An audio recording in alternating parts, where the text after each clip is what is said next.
আল্লাহ রাব্বুল আলামিন বলেন, ইন্না আওয়ালা বাইতিন, নিশ্চয় আমার ঘর পৃথিবীর মাটিতে প্রথম আমি রেখেছি। এই ঘরটা প্রথম হয়েছে। মানুষের ধারণা হয়ে যাবে আমার ঘরের প্রয়োজন, আপনার ঘরের প্রয়োজন, তার ঘরের প্রয়োজন, ওর ঘরের প্রয়োজন।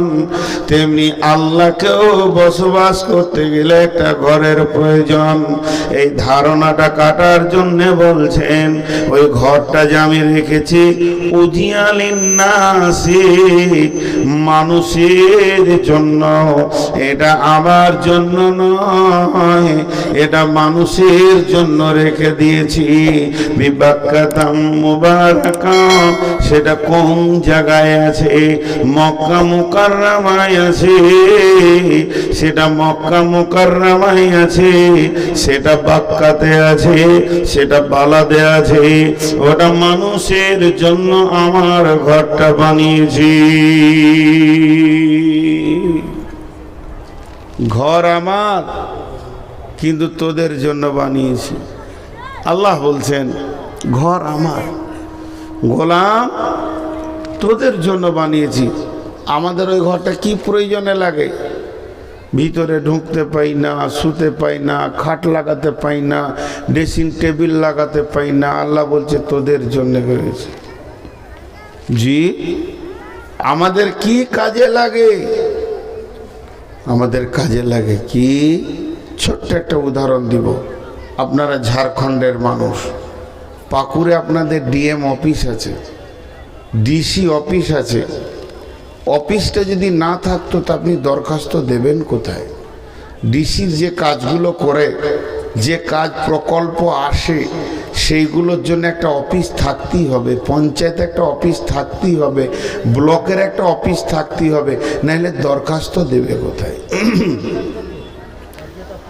আমাদের সেই ঘরটা শোয়ার নয়, সেই ঘরটা বসবাসের নয়, এটা আমার রব বানিয়েছেন।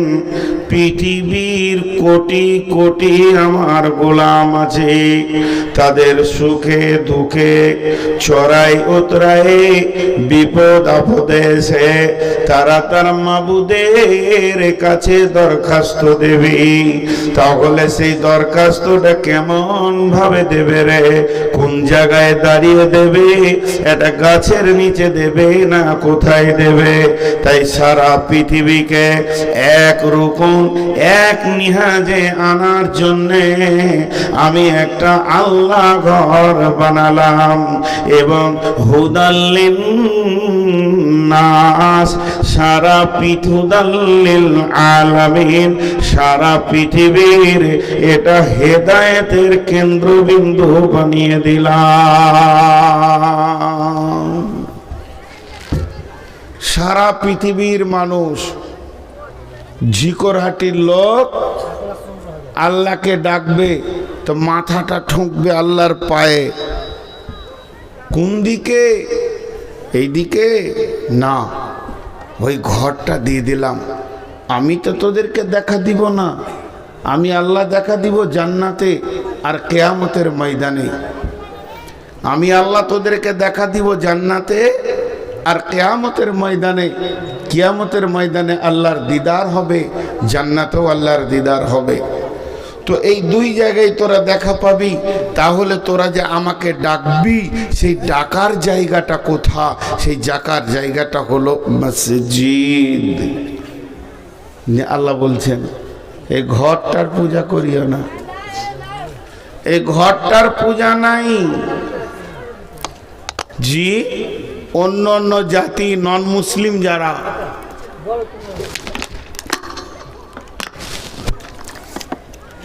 এটা কিনা পানি। আপনাদের ঝিকরাটির কলের পানি আর থেকে বেশি ভালো।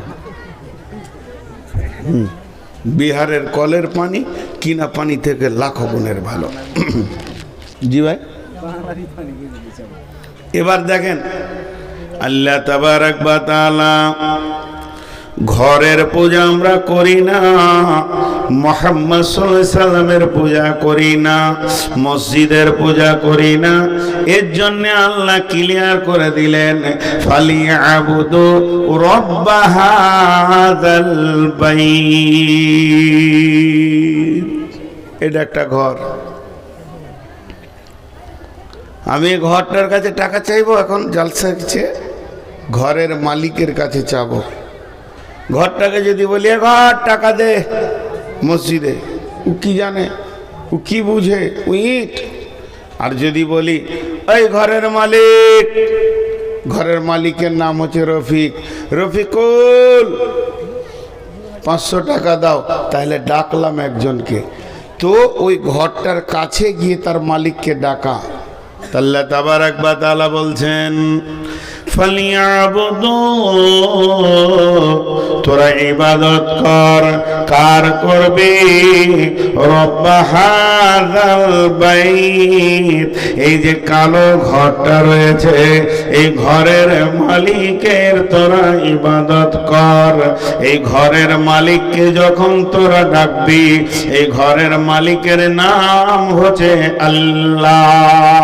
হযরতে উমর যখন হাজরে আসওয়াদে চুমা দিতে গেলেন, তখন বলছেন, হাজরে আসওয়াদ রে, তোর কোনো মূল্য নাই, তোর কোনো দাম নাই, তুই একটা পাথর, তুই মানুষকে কিছুই করতে পারিস না। তবে আমার নবী চুমা দিয়েছেন বলে আমি চুমা দিছি। তেমনি কাবাতে সাজদা যখন আমরা হজ বা উমরাতে যাই, সাজদার সময় যদি একবার মনে হয় কাবারে তোকে সাজদা করলাম, তাহলে শিরক হয়ে যাবে, কবিরা গুনাহ হয়ে যাবে। কাবাকে সাজদা করি না, বরং কাবার মালিককে সাজদা করি। আল্লাহ ওটা ক্লিয়ার করে বলে দিয়েছেন, রব্ব হাযাল বাইত, এই ঘরের মালিকের পূজা করো। তাহলে এবার শুনলেন, সবাই তো আর কাবাতে পৌঁছাতে পারবেন না, সবারই তো তেমন ক্ষমতা নাই যে তারা কাবায় গিয়ে কাবাকে সাজদা করবে। আমি গরিব মানুষ, আমার খাওয়ার জুটে না, পরনের কাপড় ভালো জুটে না, তাহলে আমি কোথায় যাব? এর জন্য মসজিদ বাইতুল্লাহ, আল মসজিদুল বাইতুল্লাহ। বিশ্বনবী বলেন, মসজিদ হলো আল্লাহর ঘর। এই জায়গায় যে একটা মসজিদ হয়েছে, এই মসজিদটা আল্লাহর ঘর, তবে কাবার মতো নয়।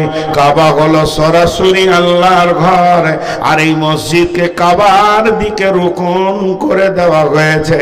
তার মানে ওই কাবাকে লক্ষ্য করে এটাও একটা আল্লাহর ঘর। অবশ্যই এটা আল্লাহর ঘর। যদি কেউ মসজিদে গিয়ে মসজিদের মালিককে ডাকে, তাহলে সে আল্লাহকে ডাকলো।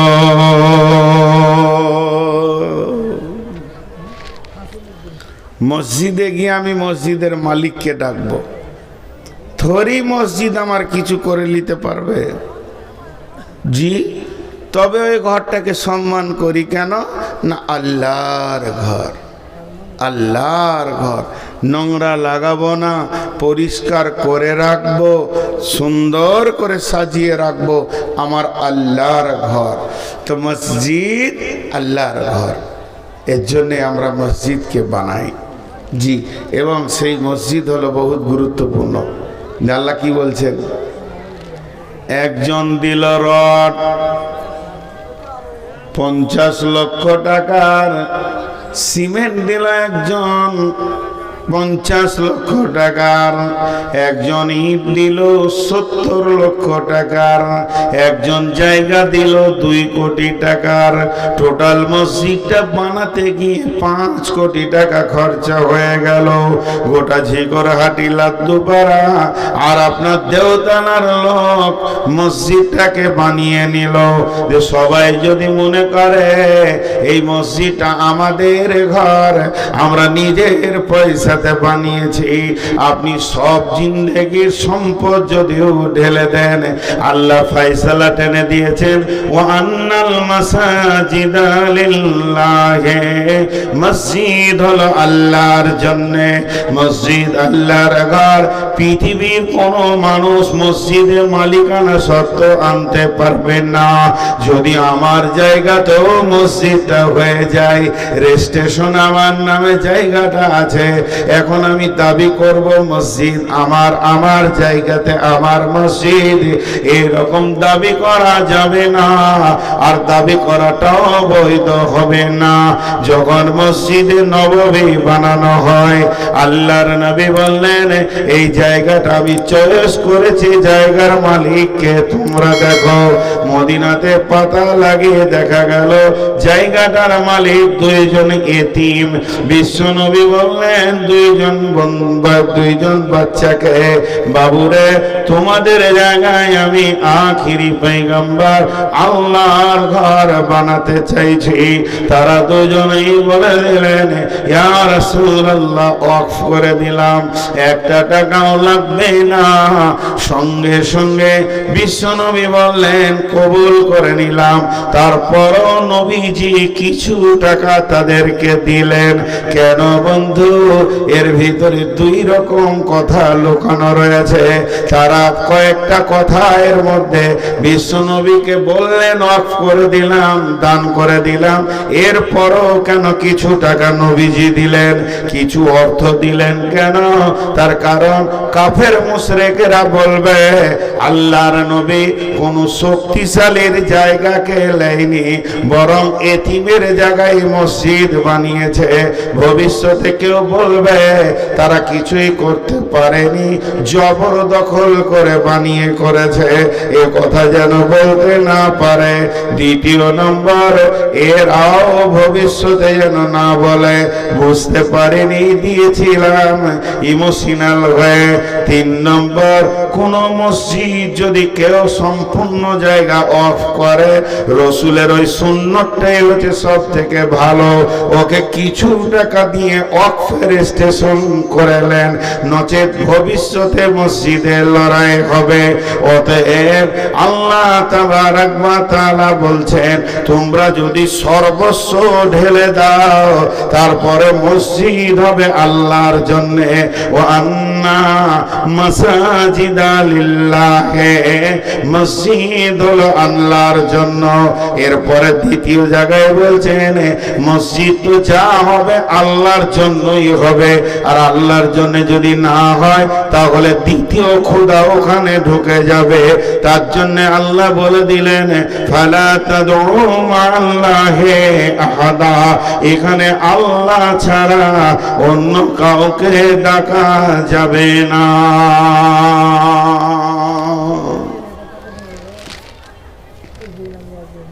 জি ভাই, এক দুই করে উঠছে তো, বাচ্চা ছেলেই উঠছে, যাক অসুবিধা নাই। আপনারা ধ্যানের সঙ্গে শোনেন, মন দিয়ে শোনেন। আল্লাহ আমাদেরকে শোনা এবং বুঝার তৌফিক দান করুন। তো যে কথা আপনাদের সামনে বললাম যে মসজিদ হলো আল্লাহর ঘর, এই পর্যন্ত আসলাম। কিন্তু মসজিদ বানাবে কে? আমরা বানাবো। এটা সত্য ঘটনা বলছি। আমাদের বর্ধমানে একটা গ্রামে মাজার আছে পীরের, বিশাল বড় মাজার। এক দেড় মাস হলো আবার ওই পীরটা মরেছে 1.5 মাস আগে। বলছে মরা বলা যাবে না, পর্দা নিয়েছে। কোন ভেজাল! আমার সাথে সামনে একদিন খুব কথা 2-4টা হয়ে গেল, ঝগড়া হয়নি, কারণ ঘটনাটা শোনাই, খুব মজার ঘটনা। আমার গ্রামের পাশাপাশি, গায়ের নামটা বলবো না, 300-400 ঘরের বস্তি, একটা মসজিদ, পুরো মাজার পার্টি, বিশাল মাজার, ঢোল তাবলা, ডুগি তাবলা। এরই ভিতরে আল্লাহ দিয়েছে 80 ঘর হেদায়েতে। হঠাৎ আল্লাহ যাকে হেদায়েত দেয়, ইন্নাকা লা তাহদি মান আহবাবতা ওয়ালাকিন্নাল্লাহ ইয়াহদি মান ইয়াশা। 80 ঘর আর ওই বেঈমানকে পীর বলে মানবে না। তখন ওই মসজিদ থেকে গাঁওয়ালা 80 ঘরকে বের করে দিয়েছে। তখন এরা বলেছে তো মসজিদ যখন তোরাই লিলিতে লিগা তা আমাদেরকে জায়গা দে, আমরা যখন তোদের সঙ্গে আকীদায় মিলছি না তো জায়গা দিয়ে দে। তো জায়গা বললো ঠিক আছে, তোরা যখন পীর মানবি না অন্যদিকে যাবি তো গাঁয়ের ভিতরে ঈদগাহ আছে, ঈদগাহটা তোরা নিয়ে লেগা, মাঠে ঈদগাহ আলাদা হবে। এটা মানে সমঝোতার মধ্যেই হচ্ছে। এবার মসজিদ বানাবে, ওরা মসজিদ বানাবে, খুব টেনশন, কি করে বানাবো কি করে বানাবো, ফাঁকা ঈদগাহ। তো আমাকে কয়েকবার দেখা করলো, বাইরে থেকে টাকা এনে দেয়নি, কিন্তু বাইরে কোথায় টাকা পাবো রে বাবা, আমি নিজেই মসজিদ করতে গিয়ে ঋণী আছি। তো বললো আমাদের গ্রামে একদিন আসেন। তো ওনাদের গ্রাম গিয়ে আমার মাথায় কি বুদ্ধি চলে এলো, কথাটা বলে দিলাম। কি বললাম, আপনারা 80টা ঘর আছেন? বলে হ্যাঁ। তা 80 জনার ঘর আছে তো না, ঘরের বাইরে কেউ গাছতলায় বাস করেন? বলে ঘর আছে। 80টা ঘর আমি দেখবো ঘুরে, কেমন ঘর, সাইজগুলো কেমন। বায়ানে বলছি, 1 ঘন্টা বায়ান করেছিলাম। তো 80টা লোকের 80টা ঘর আর 80টা লোকের একটা ঘর। আপনারা এক একজন এক একটা ঘর বানিয়েছেন 35 লাখ 40 লাখ করে, আর একটা ঘর পারবেন না? বলছে মৌলানা সাহেব যথেষ্ট হয়ে গেছে, ছেড়ে দেন, আর কারো টাকা নিব না। একজন বলছে আমি 2 লাখ, একজন বলছে আমি 3 লাখ, একজন 5 লাখ, একজন 2 লাখ, একজন 50,000, একজন 60,000, হয়ে গেল 30-40 লক্ষ টাকার মসজিদ উদ্বোধনও হয়ে গিয়েছে। তো আল্লাহ বলছে মসজিদ তোরাই বানাবি, আমার ঘর তোরাই বানাবি। কে বানাবে? বানানে ওয়ালা কে? বিসমিল্লাহির রহমানির রহিম। إنما يعمر مساجد الله من آمن بالله واليوم الآخر وأقام الصلاة وآتى الزكاة ولم يخشى إلا الله فعسى أولئك أن يكونوا من المهتدين।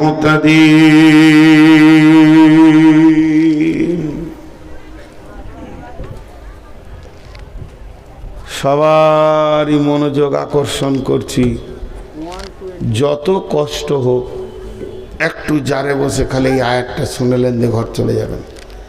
তবে আমার বিশ্বাস মা বোনেদের ভিতরে 20-25 জন বায়ান শুনছে, বাকি কেউ শুনেনি, ওরা বায়ান করছে। আচ্ছা, যে বায়ান জানে ও শুনবে কেন, নাকি? সেটাও তো ঠিক, কত বায়ান জানে। হ্যাঁ হ্যাঁ, ওরা বায়ান করছে, তো যে বায়ান জানে সে থরি আপনার বায়ান শুনবে, মাথা খারাপ হয়ে যায়। তো হয়তো বলছে ওঠ, আমাকে বললেন আপনাকে বললে আল্লাহ জানে, হয়তো বা আমাকেই বলছে ওঠ, বেশি বকছিস, মানে ও বেশি জানে, তো আল্লাহ মাফ করো।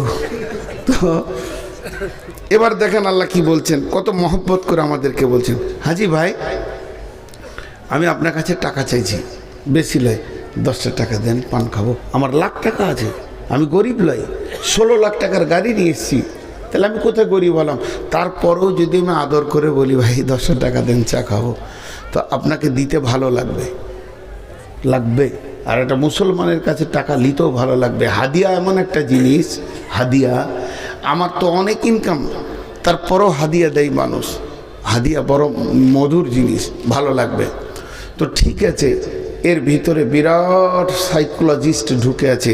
যখন টাকা লেনদেন হবে না, তখন দিলে প্রেম লেনদেন হয়, আগে প্রেম যায় তারপরে টাকা যায়। পৃথিবীর বুকে সব থেকে প্রেমিক কে? কে কাকে ভালোবাসে?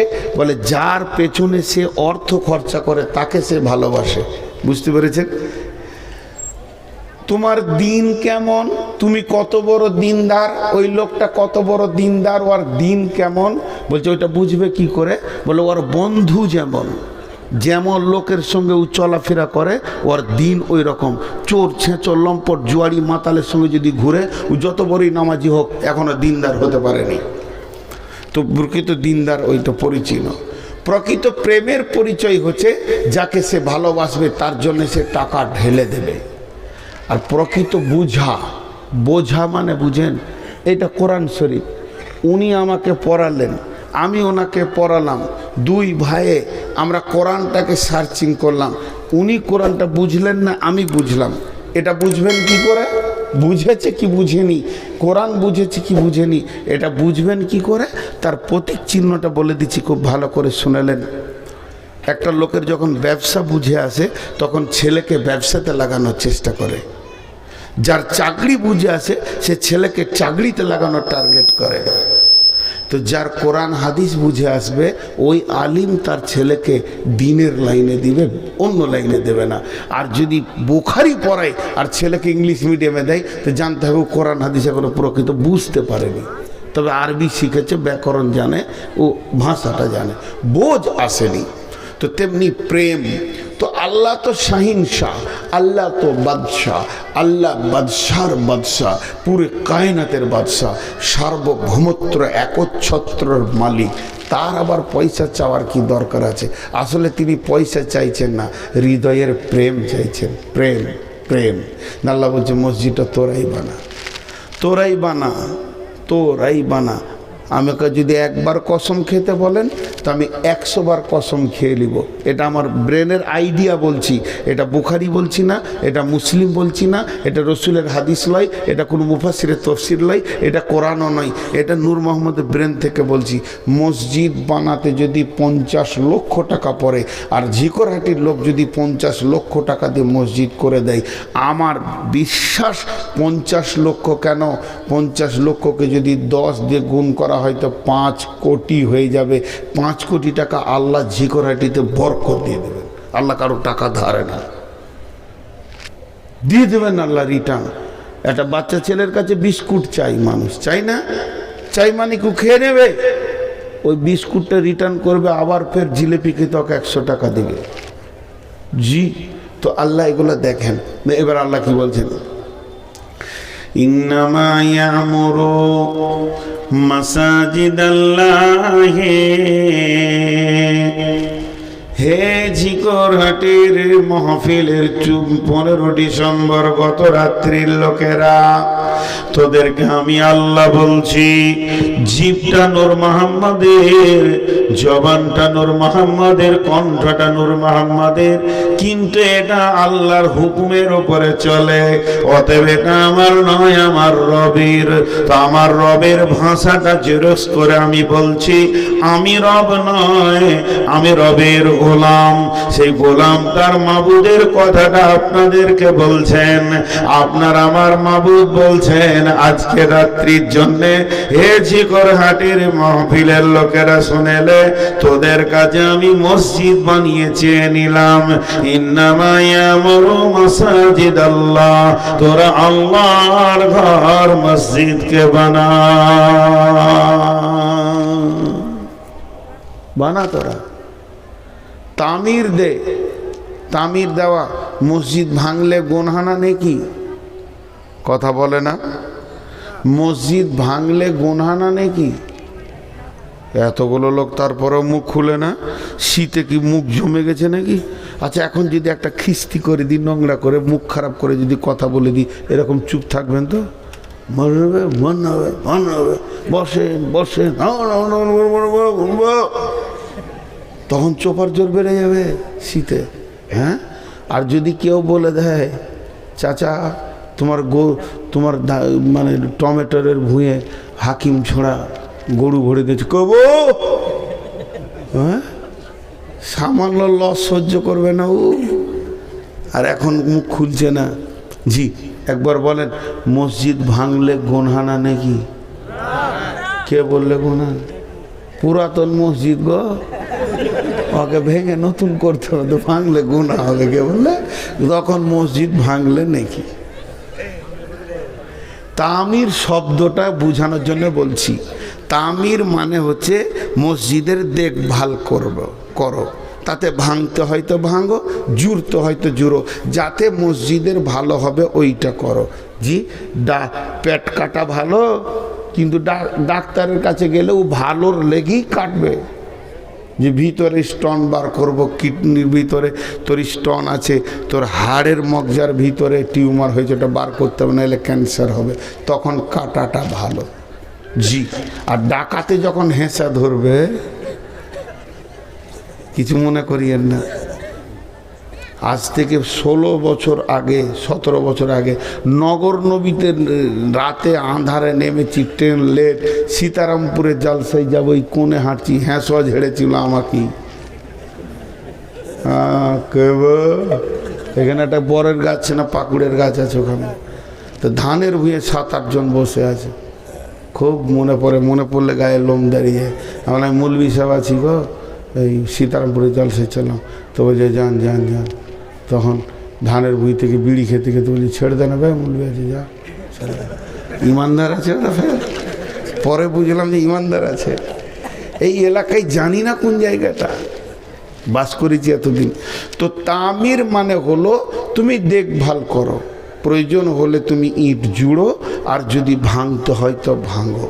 জি, আল্লাহ তাবারাক ওয়া তাআলা বলছেন, হে মাহফিলের লোক, তোমরা আমার মসজিদের দেখভাল করো। সবাই দৌড়ছি, সবাই দৌড়ছি, চ চ চ চ চ চ চ চ। আর জলসা শুনবো না, এখনই মসজিদটা কি করতে হবে দেখি। তো একটা গেট করে চাল্লা যে পাশ লিচে, ওখানে 4-5টা জিনিস দিতে হবে, তারপরে গেটে ঢুকতে দিবে। নেকি পাবো রে চোরে, হুড় হুড় করে দৌড়তে লেগেছে। আল্লাহ বলছেন, 1 নম্বর, নূর মোহাম্মদ তুই আয়, আমি গেলাম। 1ম নম্বর, তোর ইমান আছে কি? আছে। আখিরাতকে বিশ্বাস করে? হ্যাঁ করি। নামাজ পড়িস?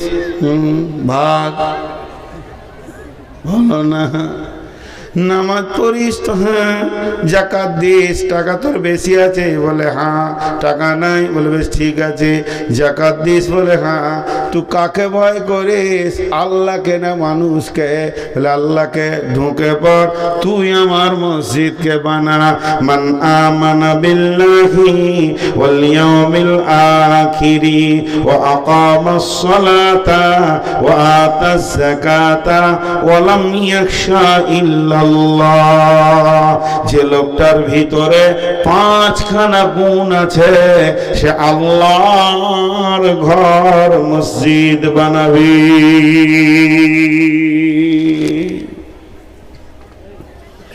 5খানা যার গুণ আছে।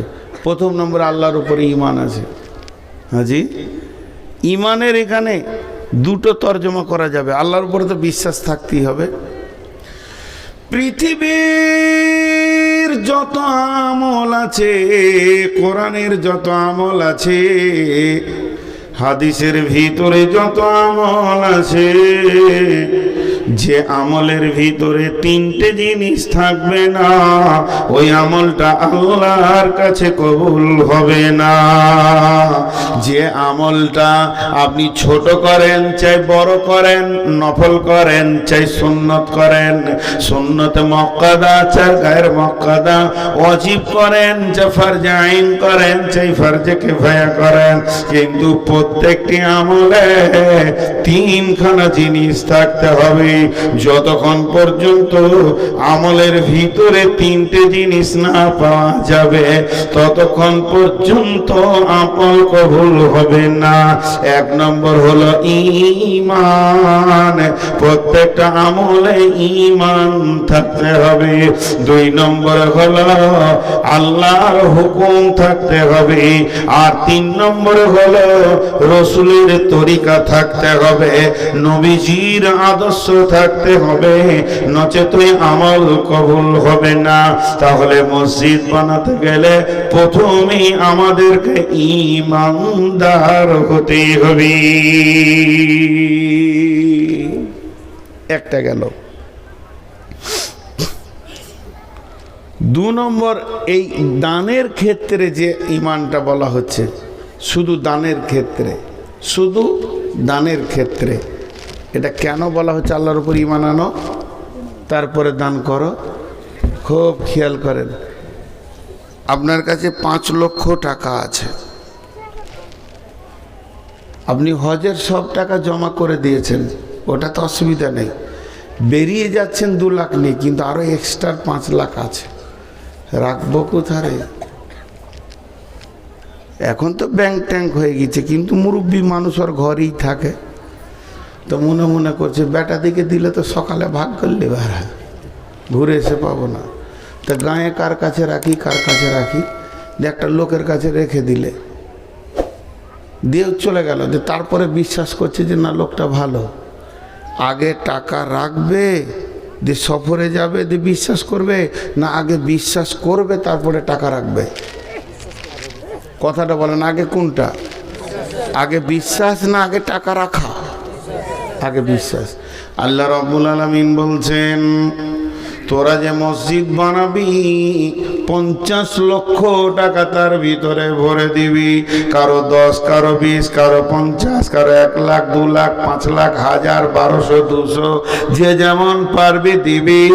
যদি তোদের বিশ্বাস না থাকে তাহলে তো তোরা টাকা দিবি না। তবে যাদের ঈমান আছে, আমার প্রতি বিশ্বাস আছে, তোরা আর একটু শুনেলে ওয়ালিয়াউমিল আখিরি, আমি একটা দিন করেছি আখিরাতের ভিতরে আছে। আখিরাতের 3টে মঞ্জিল, একটা হলো কবর, 2 হলো হাসর, 3 হলো আপনার কিনা জান্নাত জাহান্নাম। তো দ্বিতীয় মঞ্জিলের আর একটা নাম রেখেছি ইয়াউমুল হিসাব।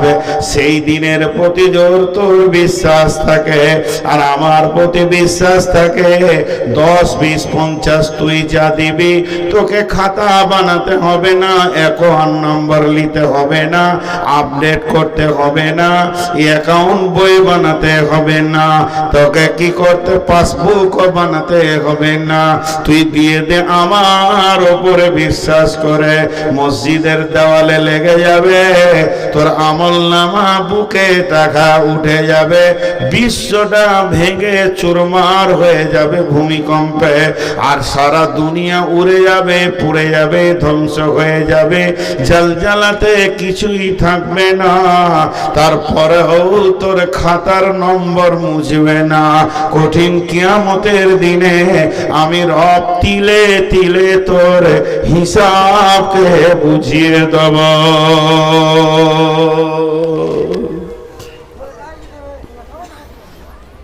যাদের আখেরাতের বিশ্বাস নাই না, দুনিয়াতে যারা দান করে তো হুলিয়া করবে, তবে প্রকাশ্যে দান করা জায়েজ আছে।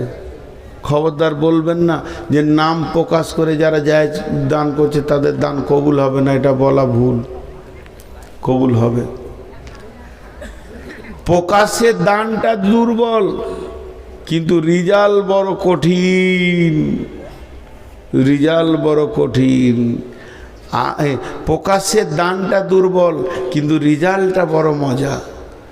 আর গোপন দানটা মজা, রিজাল্ট বড় কঠিন। কেমন? আমি আজকে প্রকাশ্যে বললাম নূর মোহাম্মদ 10 টাকা দিয়েছে মসজিদে, মাশাআল্লাহ। নূর মোহাম্মদ ভাই 10,000 দিয়েছে, মাশাআল্লাহ, জাযাকাল্লাহ, ভালো করো, দান করো, বরকত দাও, আমিন, হয়ে গেল। সবাই জেনে নিলে। তো কেউ যদি জিজ্ঞেস করে জলসে কিছু দিলি হে তুই? হ্যাঁ, 10 টাকা দিয়েছি বললাম, তা আমি বলবো, অসুবিধা নেই। কিন্তু গোপন দান যখন আপনি করবেন, তো গোপন তো গোপনই, কিয়ামত পর্যন্ত গোপন, মুখ খুলিয়েন না ফের মাঝে, তাহলে ভেজাল লেগে গেল। জি, কিছু লোক আছে, প্রধান বক্তা এসে মসজিদে শুয়েছে, আসসালামু আলাইকুম। ওয়ালাইকুম আসসালাম।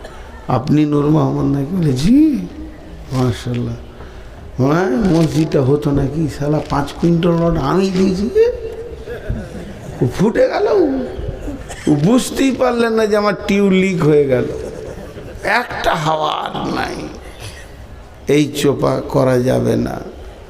আল্লাহ বলছে, শোন, আগে তুই টেবিলে টাকা ফেল, মুখকে বন্ধ করে নে।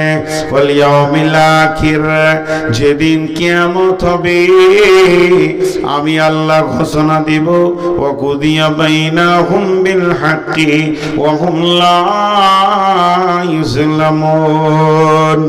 হে পৃথিবীরে বিশ্ববাসী রে, কে কার উপরে পৃথিবীতে জুলুম করেছে তোমরা এসো, আমি তোমাদের আপসে বিচার করে দেব, কোন রকম জুলুম করব না।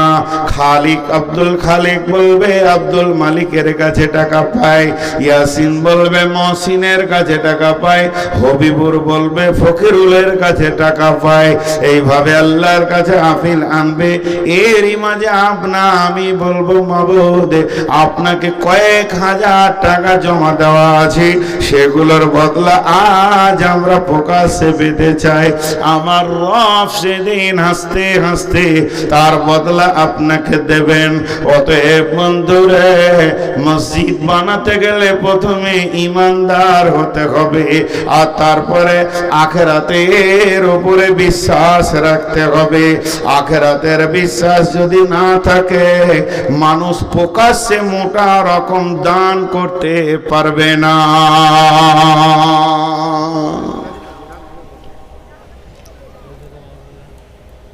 দেখেন এখানে যতটি লোক বসে আছেন, একটা কথা জিজ্ঞেস করবো, খালি হ্যাঁ আর না বলবেন, বা বলবেন ঠিক না ভুল। কেউ 10 টাকা দিচ্ছে, কেউ 1 টাকা দিচ্ছে, কেউ 10,000 দিচ্ছে, কেউ 50,000 দিচ্ছে, কেউ জায়গা দিচ্ছে, কেউ জমি দিচ্ছে, কেউ বালু দিচ্ছে, কেউ সিমেন্ট দিচ্ছে, কিন্তু সবারই একটা লক্ষ্য, আখেরাতে লোভ। ঠিক না ভুল বলেন? আখেরাতে লোভ, এই লোভটা আছে না নেই? তাহলে তো টাকাটা লস কোথা হলো? ও তো নিজের খাতাতেই নিজে জমা করে রেখেছে। জি, এগুলো কি বোঝাবার আছে? তারপরে আল্লাহ বলছেন, ওয়া আকামাস সালাতা, তোমরা নামাজকে কায়েম করো। সালাত তোমাদেরকে পড়তে হবে। যদি সালাত না পড়ো তো মসজিদ কিসের জন্য বানাতে যাচ্ছ? মসজিদ বানাবে, মসজিদকে আবাদ করবে না। মসজিদে मरसिया आखा है के नमाजी ना रही। मस्जिद के বানালাম, উঁচা উঁচা গম্বুজ দিয়ে দিলাম, এলাকার সেরা গম্বুজ দিলাম, যেন নগর নবী স্টেশন থেকে বোঝা যায় এটা আমাদের মসজিদ। বিআইকে নিয়ে অহংকার করলাম, কিন্তু মসজিদের ভিতরে নিবেদিত প্রাণ 3খানা ছাড়া 4টা মুসল্লি পাওয়া যাচ্ছে না। এটা চলবে না। যে কমিটি মসজিদ নিয়ে ব্যস্ত আছে, ওই কমিটিকে লোকের পায়ে ধরতে হবে। উম্মতে মুহাম্মাদি হিসেবে দরজায় দরজায় গিয়ে বলতে হবে, মসজিদে ওই সঙ্গে আজান, চল নামাজে চল। দুঃখে পাবি সান্ত্বনা তুই, বক্ষে পাবি বল রে, মসজিদেতে চল। এই লাইট বন্ধ কর, লাইট বন্ধ কর। জি, দুঃখ লাগছে এই ছেলেগুলোর হাতে এত বড় বড় মোবাইল। আপনারা তো কিছু জানেন না, গার্জেনরা মোবাইল দিয়ে দিছে। মোবাইল মানুষকে উলঙ্গ করে দিয়েছে। জি, ফেসবুকে যে আচরণগুলো চলছে যদি দেখেন তো আপনি অবাক হয়ে যাবেন।